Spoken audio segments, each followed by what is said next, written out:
Beaucoup de personnes partagent cette croyance que pour avoir du charisme, il faut être une personne extravertie. Et pourtant, il n'y a rien de plus faux. À chaque fois qu'il fait la course, le lièvre termine toujours vainqueur. Il provoque tout le monde à la course pour leur en mettre plein la vue. Alors Monsieur Tortue se dit « Ah, et tiens, je relève le défi. » Alors pourquoi les introvertis sont beaucoup plus charismatiques qu'on ne le pense et qu'ils ne le pensent eux-mêmes? On en parle maintenant.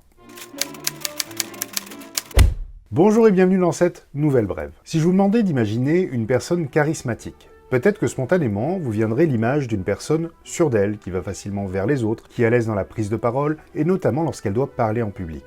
Pourtant, si je vous dis Marilyn Monroe, Robert De Niro, Albert Einstein, Eleanor Roosevelt, Tom Hanks, Audrey Hepburn, Johnny Depp, Marie Curie ou encore Gandhi, pensez-vous que ces personnes n'ont pas ou n'avaient pas de charisme?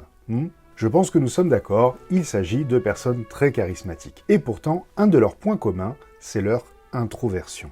Bonjour, Angélique. Émotive. Bonjour Angélique.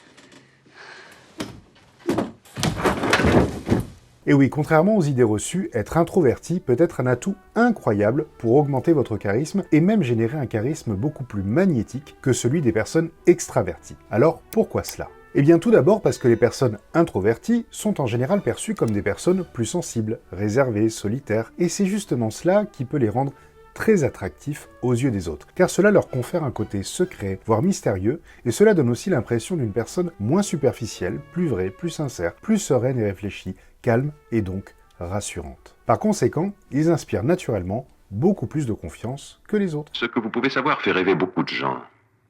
Je crains que vous ne vous rendiez pas compte de la valeur que vous représentez. Un autre atout majeur des personnes introverties, c'est leur manière de s'exprimer. En effet, comme ils s'expriment peu et qu'ils réfléchissent beaucoup plus que les autres avant de parler, eh bien, lorsqu'ils s'expriment, on aura beaucoup plus tendance à les écouter attentivement. Et en plus, très souvent, leurs mots sonnent justes. Ils sont précis et percutants, ce qui crée un vrai effet de contraste par rapport au nombre d'extravertis qui, eux, peuvent avoir tendance à vouloir se démarquer par leur côté volubile. Ron, tu es un mec bien. Mais tu as été victime de ton propre ego et de ton orgueil démesuré. Et au-delà donc de ces mots plus rares et plus précis, les personnes introverties ont tendance à s'exprimer avec un volume de voix plus faible, un ton plus posé, un rythme plus calme et une posture plus en retrait, ce qui est donc beaucoup plus relaxant, agréable, voire même hypnotique pour ceux qui les écoutent. Maintenant, le problème, c'est que beaucoup de personnes introverties n'ont pas conscience que ce trait de caractère leur confère ce super pouvoir. Ils pensent souvent que leur côté effacé, en retrait, les empêche d'accéder au devant de la scène. Alors, qu'est-ce qui les amène à penser cela ? Eh bien, c'est simple. En général, les personnes introverties présentent un fort besoin de solitude, c'est-à-dire d'avoir des moments d'introspection et de calme pour eux. Mais ce besoin régulier de se retrouver seul peut engendrer chez eux en parallèle une sensation étrange qu'ils ne sont pas vraiment voulus par les autres, qu'on ne s'intéresse pas vraiment à eux et à ce qu'ils pensent et à ce qu'ils disent. Et donc lorsqu'ils sont stressés ou fatigués, ce besoin de solitude et cette sensation de ne pas être vraiment voulus vont avoir tendance à provoquer chez eux le réflexe de s'isoler, voire même de disparaître pour enfin être seuls, loin de ce tumulte, loin de toute cette agitation et de ce brouhaha. Or, le problème qui survient pour certains s'ils n'arrivent pas à gérer et à satisfaire ce besoin, c'est qu'ils risquent de s'effacer de plus en plus, et même dans leur choix de vie. Et donc ils vont laisser les autres décider des choses importantes à leur place, se sentant impuissants, bloqués par exemple, lorsqu'ils doivent prendre des décisions importantes pour eux. Claire, c'est votre décision. Elle vous appartient.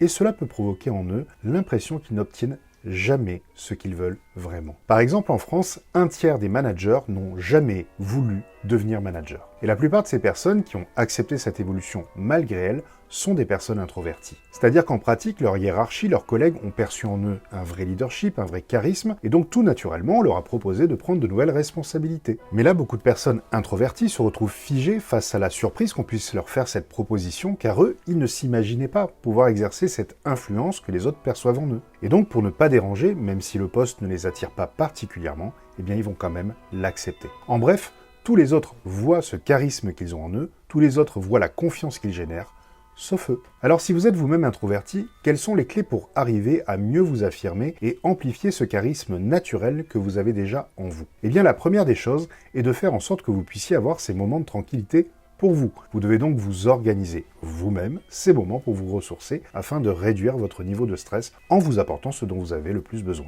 Et la seconde chose importante va être de devoir apprendre à affirmer ce que vous voulez vraiment et donc d'assumer vos propres choix et de refuser que ce soit les autres qui choisissent à votre place. Et oui, votre vie vous appartient, vous êtes donc les seuls à avoir le droit de décider ce qui est bon pour vous. Peut-être que je vais encore tout foutre en l'air. Je suis sûr que non. Ok. Un saut dans le vide. Voilà les amis, vous savez donc maintenant pourquoi les introvertis sont plus charismatiques qu'ils ne le pensent. Et je vous dis à la semaine prochaine pour une nouvelle vidéo. À bientôt. Et n'oubliez pas, hein, si vous voulez booster votre leadership, vous pouvez télécharger gratuitement mon e-book sur mon site internet. Le lien est dans le descriptif de la vidéo. Et pour vous abonner, vous cliquez à gauche. Et pour voir une autre vidéo, vous cliquez à droite. Allez, à bientôt.